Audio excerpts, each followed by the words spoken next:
ser essa. A ordem escolhida pelo autor da apostila é uma ordem muito específica. Para que ele já pudesse, a partir de agora, resolver uns probleminhas que começam a aparecer, ele resolve adiantar a ideia de capacitores. Capacitores. Sabe que eu tive um contato com capacitores muito dolorido na infância. Eu tinha um primo, ele era diferente, digamos, funcionava numa frequência diferente. Sabe que o cara tem cara que é diferente, né? E ele era um desses caras diferentes, muito querido, mas diferente. Então ele um dia apareceu lá em Mituba, ele ia de Jaraguá do Sul e vinha me visitar em Mituba às vezes no final de semana. E ele me trouxe um capacitor. Ó, tá, um capacitor. Ah, que legal. 2 fiozinhos pra fora. Encosta ali. Pá! Que isso, cara? Ah, é um capacitor. Sim, por que eu tomei o choque? Ah, não, tu engata na tomada, ele carrega e depois tu descarrega. Só que ele era maior que eu, ele corria menos. Então ele carregava o capacitor na tomada, 220 volts, e saia correndo atrás de mim para descarregar.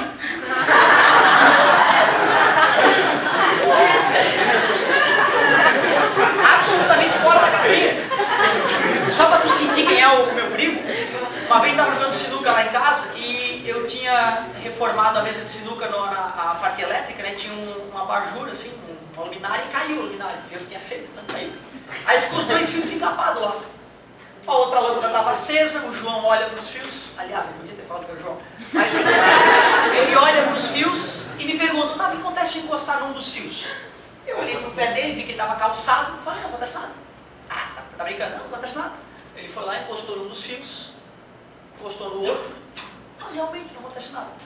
Só porque ele estava calçado, vocês sabem disso, né? Se ele estivesse descalço, o fase daria choque e o neutro não daria choque.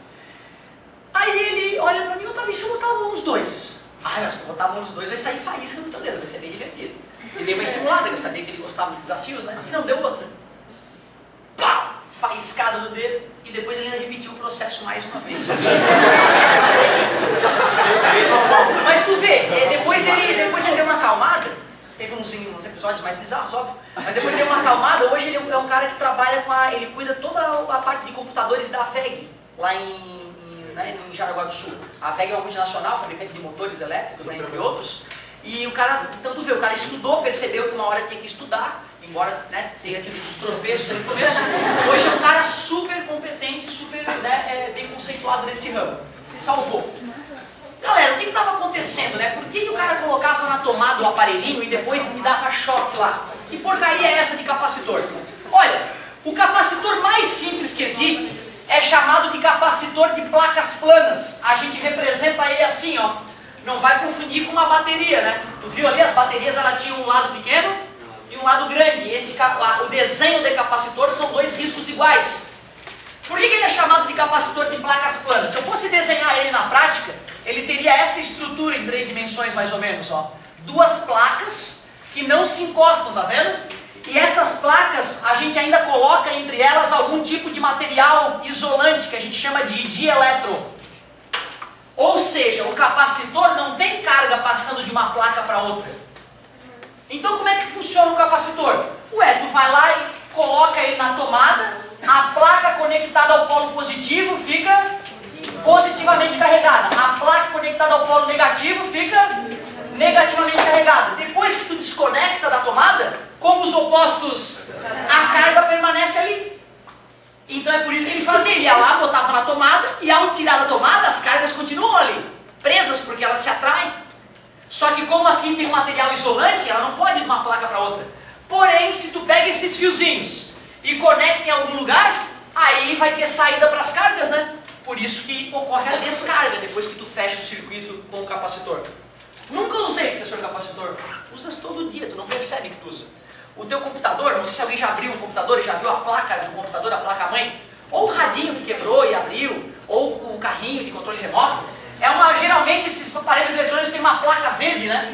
Cheia de fiozinhos assim, não é isso? E tem dispositivos quadradinhos, redondinhos nela, né? Alguns têm o formato de uma ervilha, assim, ó, de uma lentilha, para ser mais preciso. Outros são cilíndricos. São cilíndricos. Isso, esses dispositivos em grande parte são capacitores. Professor, qual é o objetivo do capacitor? Armazenar energia elétrica. É uma então? Não. A pilha ela armazena energia elétrica, só que na hora de liberar é uma liberação lenta. Concorda comigo? E pelo que eu acabei de demonstrar com o capacitor era instantâneo. Pau! Era o choque na hora e acabou, descarregou o capacitor. Certo? Então a grande diferença entre capacitores e pilhas, já que ambos armazenam energia elétrica, é que uma carga, a descarga, digamos, né? É lenta, da bateria. E o outro, a descarga é praticamente instantânea. Toda vida que tu vai tirar foto, tu usa um capacitor. Por incrível que pareça, o flash lá, da máquina fotográfica, principalmente a profissional, o flash funciona com 1000 volts, 500 volts. E será que a bateria que o cara coloca na máquina é de 500 volts? Não, é bateria normal, 4 volts, 9 volts. Como é que será que aquela lâmpadazinha recebe 1000 volts na hora do flash, se a bateria só tem 4,5 volts? É porque lá dentro do circuito tem capacitores, os capacitores vão armazenando a carga e na hora de liberar, libera tudo de uma vez só. Aí tu consegue lá 1000 volts. Faz até um barulhinho. Tu vai ver, final de ano tu vai ver um monte de flash na tua cara, é foto, não é foto. Tu escuta o barulhinho do flash e depois tu escuta ele carregando, faz um assobiozinho. Aí carregou. Próxima vez que tu vê o fotógrafo disparando flash, escuta, tu vai ver o capacitor carregando, barulhinho fininho que dá. Carregou. Aí de novo, flash, dá aqueles 1000 volts em cima da lâmpada, ela brilha monstruosamente, né? Comparada com a máquina fotográfica não profissional, né? Dá aquele brilho super claro. Por que é tão forte o brilho? Porque a voltagem é alta. Como é que a voltagem ficou alta se a pilha só tinha 9 volts? Capacitores armazenaram a energia e liberaram tudo de uma vez só. Beleza? Então a gente usa na hora que liga o computador, na hora que usa um rádio, na hora que bate uma foto, a gente está sempre usando capacitores. Como é que ele acumula energia? Porque os opostos, só por isso. Conectasse uma bateria aqui tinha 0 volts, aqui tem 12 volts, aí as cargas começam a ir para lá. Só que quanto mais carga ali, maior a voltagem. Chega uma hora que 12 volts e 12 volts se igualam. Beleza? Aí quando tu desconectar ela, os 12 volts vão estar ali, presos, né? Momentaneamente. E por que na hora que eu tirei a bateria não zerou? Porque as cargas não querem mais sair, porque os opostos, e como ali é isolante, elas não se encostam, elas ficam ali quase se encostando, uma de um lado do aparelho e outra da outra, mas tem uma porcelana, vamos supor, ali entre elas não podem se encostar. Já que os opostos se atraem, elas vão ficar ali para sempre, né? A menos que eu pegue esses fiozinhos e jogue numa lâmpada, jogue numa pessoa, que era meu primo fazendo isso. Aí, descarregar. Beleza? É isso aí. Galerinha, a apostila, na verdade, ela nem falou em capacitor. É porque eu não resisto. Como é que eu vou falar da característica de um capacitor sem falar em capacitor? Por isso eu queria que tu visualizasse a próxima vez que tu vê um aparelho eletrônico. Se tu vê cilindrozinhos desse aqui, ó, pode ter certeza que alguns deles são capacitores.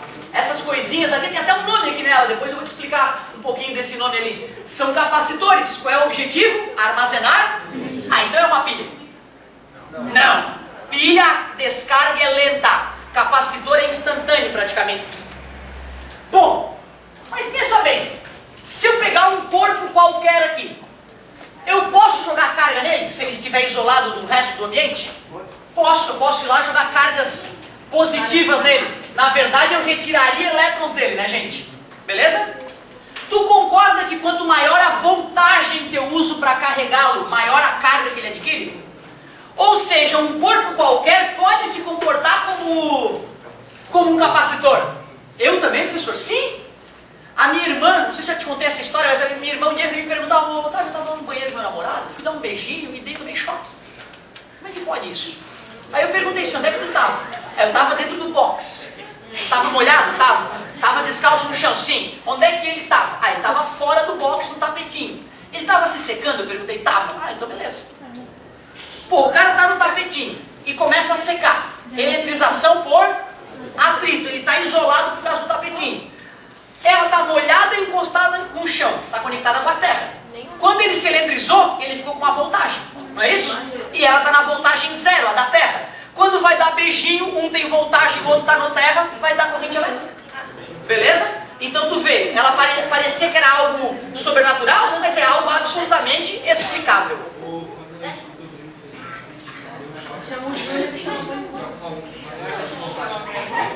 Olha que legal! Que legal a pergunta do colega. quando o teu primo te descarregava o capacitor em ti, tu calçado não iria evitar o choque? Não. Quando eu estou calçado e encosto a mão em um fio eletrizado, eu não tomo choque porque só tem a entrada da corrente elétrica, não tem por onde sair. Por isso que não vai fluir corrente pelo meu corpo. Beleza? Porém, quando meu primo colocou os dedos nos dois fios, mesmo calçado ele tomou choque, né? Porque a corrente entrava por um dedo e já saía pelo outro, já que ele estava encostando no fio que chega a energia e no fio que sai a energia. O capacitor tem dois polos. Se ele encostar um polo só em mim, eu só levaria choque se eu tivesse conectado com algum corpo para a energia entrar e sair. Mas como ele encostava os dois polos do capacitor em mim, tinha já a entrada e a saída. Então quando ele fazia isso aqui em mim, ó, as cargas negativas se deslocavam em direção ao positivo. E tinha círculo de carga entre o capacitor e o meu corpo. Beleza? Então é importante entender isso. Quando o eletricista não desliga o disjuntor e vai fazer um conserto, é porque ele sabe que ele vai encostar em um fio de cada vez. Porque se ele encostar nos dois fios ao mesmo tempo, mesmo calçado ele toma choque. Certo? Por isso que não se deve fazer esse tipo de conserto. Eu já fiz isso, o cara está com preguiça de ir lá desligar o disjuntor. Ah, vou fazer aqui mesmo. Se isola, pega o alicate, aí tu evita encostar no fio por garantia, né? Mas se tu não encostar nos dois ao mesmo tempo, não tem problema. Mas aí uma hora tu dá uma distraidinha, vai puxar o alicate, puf, dá um curto aí nos dois, vai tomar choque igual. E é assim que se morre de maneira idiota. Então vai lá, desliga o disjuntor, que pode lamber o fio, não vai acontecer nada. Faz tudo bonitinho e liga o disjuntor. É muito mais seguro. Né? Mas eu cansei de ver. O cara já é macaco velho, faz instalação há anos, e aí chega lá, bota um cobertor ali onde ele vai trabalhar para não encostar no chão e começa a trabalhar com a energia ligada. Né? Não é legal fazer isso, não vale a pena. O fio da casa dele não pode atuar como um capacitor também? Aquele, né? O fio da casa? É, aquele. É o que fala assim, que daí segura os dois, aí toma um choque, se segura em um só, não é. Na verdade é o seguinte, para ser um capacitor, a gente tem que entender que o corpo tem que estar isolado do resto do ambiente. O fio está conectado com uma série de outras coisas, né? E a rede elétrica não está desligada do mundo, senão seria. Não conta para ninguém, mas a Terra é um supercapacitor. O planeta Terra é um supercapacitor. E por isso mesmo que quando cai ou sai energia da Terra não faz a menor diferença de tão grande que ela é.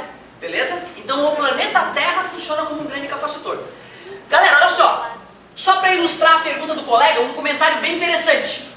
Um amigo perguntou, né? Porque um capacitor ele pode queimar, tá, gente? Chega uma hora que a voltagem é tão grande aqui, que em vez de as cargas se acumularem, elas acabam vencendo esse material isolante e percorrem o material isolante.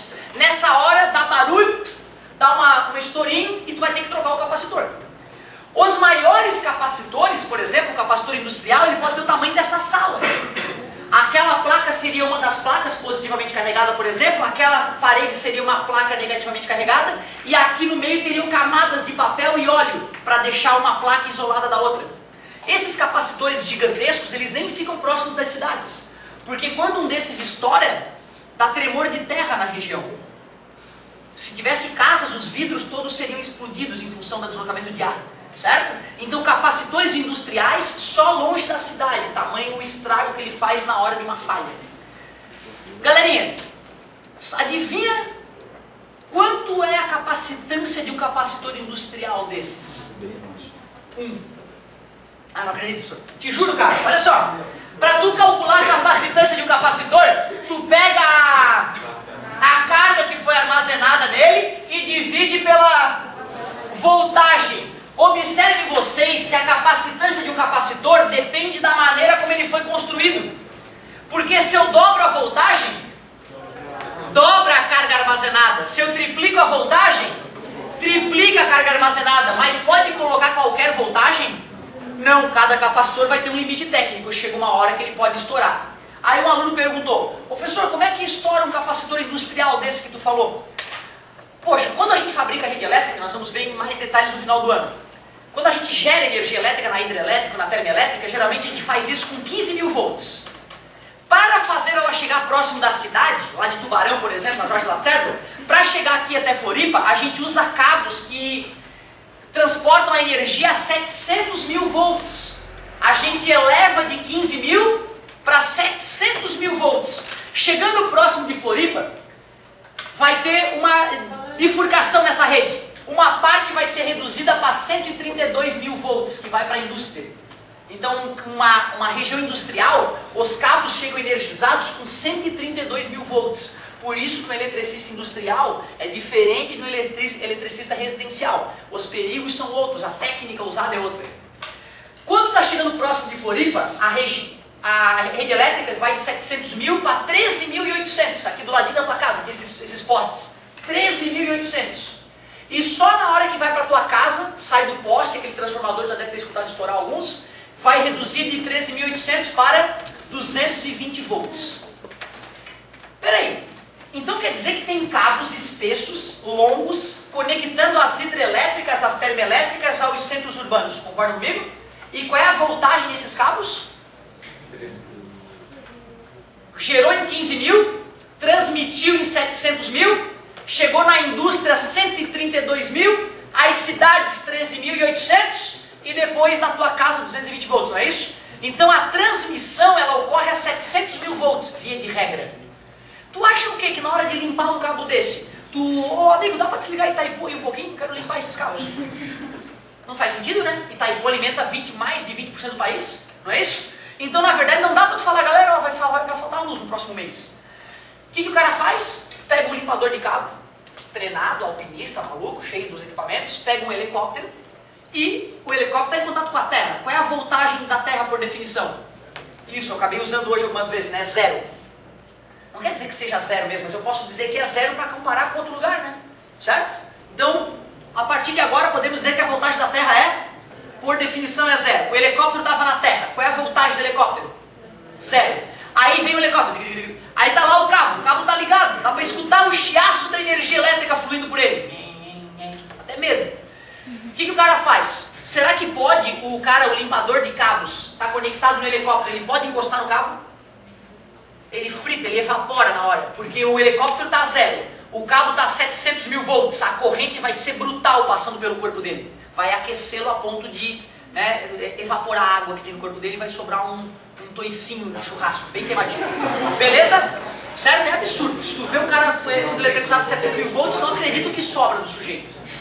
Agora olha só, como é que faz então para botar o cara nesse cabo sem desligar? Primeiro tu pega um fio terra vindo do helicóptero e energiza todo o helicóptero. Aí o helicóptero ficou com que voltagem? 700 mil volts, a mesma do fio. E aí o cara consegue pular do helicóptero para o fio, porque o helicóptero está a 700 mil, o fio está a 700 mil. Quando ele conecta nos dois, tem diferença de potencial?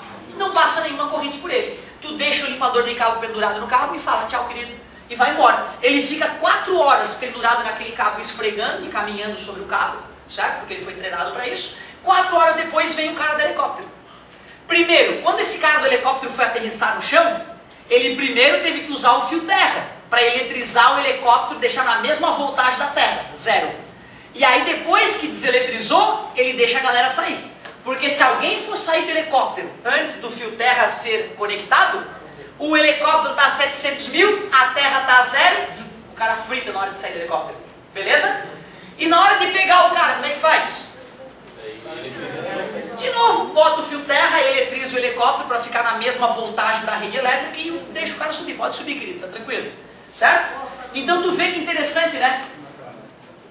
Beleza? O cara só pode tomar choque se tiver por onde entrar e por onde sair a corrente elétrica. E além disso, uma parte do corpo tem que estar conectada com uma região de voltagem diferente da outra. Porque se eu conectar com voltagens iguais, não vou tomar choque também. Beleza? Então são algumas curiosidades aí que vão te fazer entender melhor algumas passagens. E isso acontece, tá?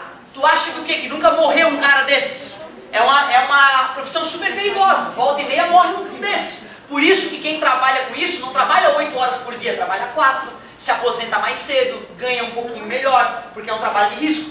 Mas volta e meia, o cara está fazendo isso há 10 anos. Lá vai o piloto do helicóptero. Ai, que sol, puto saco, lá pegar o cara.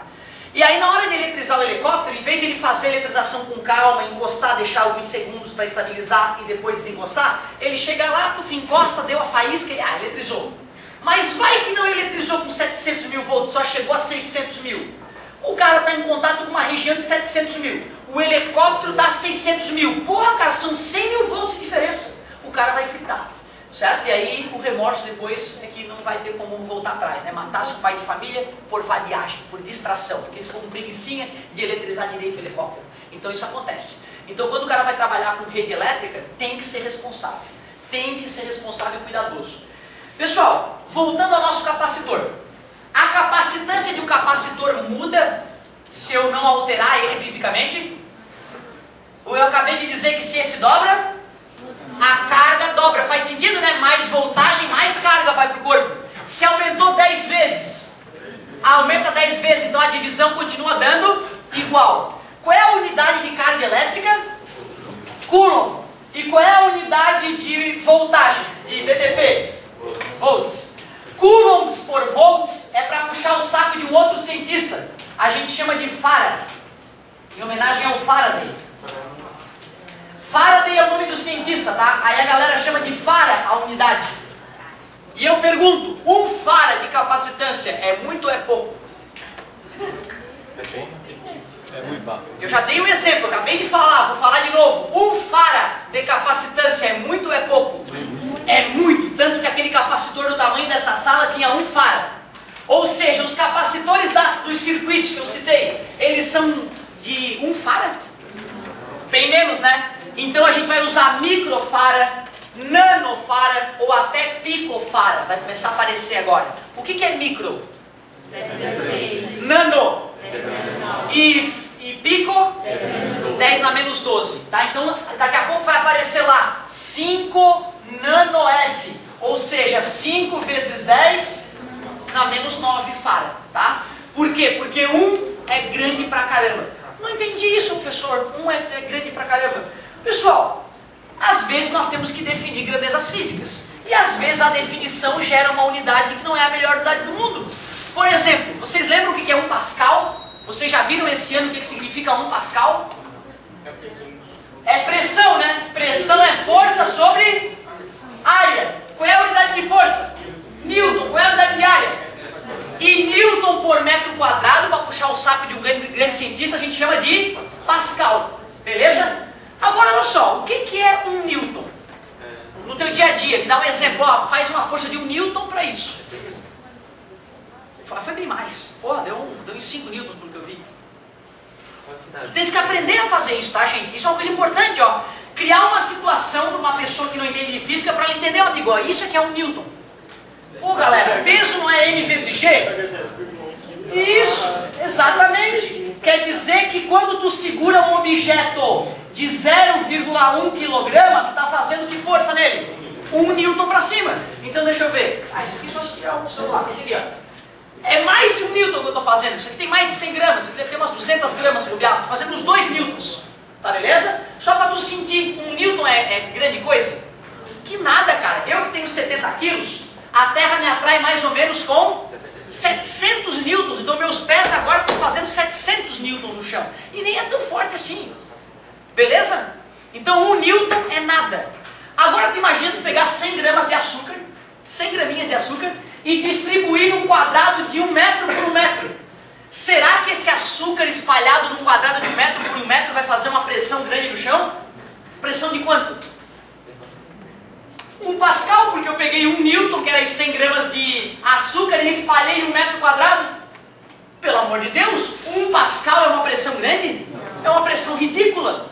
Mas tu vê então, né, 1 farad é capacitância enorme. 1 Pascal é uma pressão idiota. Tudo bem para vocês? Concordam comigo? Qual é a pressão atmosférica agora em ti? 100 mil Pascal. Então quer dizer que quando tu dá um pum, o teu pum tem uma pressão maior que 100 mil Pascal. Concordam comigo? Porque se o pum tá saindo do teu corpo e lá fora tem 100 mil Pascal, tu peida com mais de 100 mil Pascal. Porra, que peido, hein, cara? Mas é porque eu tô medindo em Pascal. Tem outra maneira de medir a pressão atmosférica? Atmosferas, né? Ah, então meu pum tem 1,000 alguma coisa atm. Ah, medir em atm fica mais palpável. Beleza? Como tu conheceu hoje farad, é natural tu ainda estar um pouco confuso. Só uma coisa, para finalizar a aula. Um corpo qualquer pode se comportar como um capacitor? Porque eu posso jogar carga nele, não é? Ele vai armazenar energia elétrica Então, embora capacitor seja aquele dispositivo que nós vamos estudar com mais detalhe no final do ano, qualquer corpo pode se comportar como um capacitor. E agora o mote final para eu acabar a aula no ponto que eu vou começar na aula que vem. Se eu pegar um outro corpo aqui, amigo, ó, também carregado positivamente, poderia ser negativamente, não tem problema. Se eu pegar um fio condutor e conectar esses dois corpos A e B, o que eu posso afirmar que vai ficar igual nesses dois corpos? Será que as cargas serão iguais? Ah, legal! Com os exemplos citados na aula, fica fácil perceber que ao conectar o fio, depois de algum tempo, as voltagens serão iguais. Até porque, pelo exemplo do cara que vai limpar o cabo de alta tensão, né? Se houver uma diferença de potencial entre os pontos onde ele encosta, uma corrente flui por ele, não é isso? E nesse caso, quando eu conectei o fio, se esse cara estivesse mais carregado, com uma maior voltagem, a carga flui para lá. Se esse cara estiver com uma maior voltagem, a carga flui para cá. E depois que a carga parou de fluir, se ela parou de fluir, é porque a voltagem aqui e aqui é a mesma. Então uma coisa importante de tu entender. Quando eu conecto dois corpos por um fio condutor, o que fica igual para os dois? A voltagem. Vai dizer que no teu dia a dia não é assim. Bota uma extensão da tomada até aqui desencapado. Se eu tomar um choque de quantos volts? 220, porque esse fio condutor deixou a tomada e a extremidade do fio com a mesma? É ou não é assim? Então não se esqueçam, eu preciso disso aqui para a aula que vem. Pega dois corpos, bota um fio conectando os dois. O que eu posso afirmar? Mesma voltagem. Até porque se fosse voltagem diferente, a corrente elétrica ia fluir até a voltagem se igualar. Isso é que é o importante para hoje. Até se fosse positivo ou negativo. E já que tu fez esse comentário, primeiro parabéns pelo comentário, o que ia acontecer? As cargas elétricas iam vir para cá, né? De tal forma que ia anular algumas dessas, certo? E como aqui saiu carga elétrica negativa, também fica, a não ser que ele fosse tão negativo a ponto de negativar o outro também. Então pode acontecer, o raciocínio não muda. Pode ser os dois positivos, os dois negativos. O que importa é que ao conectar o fio condutor, a voltagem é a mesma. Isso é que eu preciso para continuar na aula que vem. A carga sai que tem menor voltagem? A carga... Ou a carga negativa? Isso, exatamente. Porque assim, nesse momento, eu não estou levando em consideração o fato de serem os elétrons que estão, né, se deslocando. Ou seja, dizer que as cargas positivas migram para lá é, na verdade, dizer que os elétrons vão vir para cá. São sempre os elétrons que se movem. Mas na hora de raciocinar, não faz diferença. Até porque eu que escolhi o sabor dos elétrons negativos, né? O ser humano que escolheu, não foi Deus.